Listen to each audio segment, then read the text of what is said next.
మీకు తెలుసా, ఒక యూట్యూబ్ గేమర్ తన ఎనర్జీతో మిలియన్ల మంది అభిమానులను సంపాదించాడు. అతనే ఇసో స్పీడ్. 1 యాషో స్పీడ్ అసలు పేరు డారెన్ వాట్కిన్స్ జూనియర్. 2 అతను జనవరి 2005 21న అమెరికాలో జన్మించాడు. 3 2020లో యూట్యూబ్లో గేమింగ్ లైవ్ స్ట్రీమ్స్ మొదలు పెట్టాడు. 4 ఫిఫా, ఫోర్ట్నైట్, NBA 2K లాంటి గేమ్స్ ఆడుతూ ఫేమస్ అయ్యాడు. 5 స్పీడ్ ఎనర్జీగా ఫన్నీ రియాక్షన్స్ ఇస్తూ అభిమానులను ఆకట్టుకున్నాడు. 6 సాకర్ అంటే స్పీడ్కి చాలా ఇష్టం, రొనాల్డోకి పెద్ద ఫ్యాన్.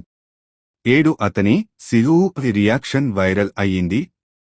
8 2022లో స్పీడ్ 10 మిలియన్ సబ్స్క్రైబర్లు క్రాస్ చేశాడు. 9 కొన్నిసార్లు అతని క్రేజీ యాక్షన్స్ వల్ల కాంట్రవర్సీకి లోనయ్యాడు. స్పీడ్ యువతకు ఎంటర్టైన్మెంట్ను అందిస్తూ తన కష్టపడి ఎదిగిన జీవితం ద్వారా ఇన్స్పిరేషన్ ఇచ్చాడు.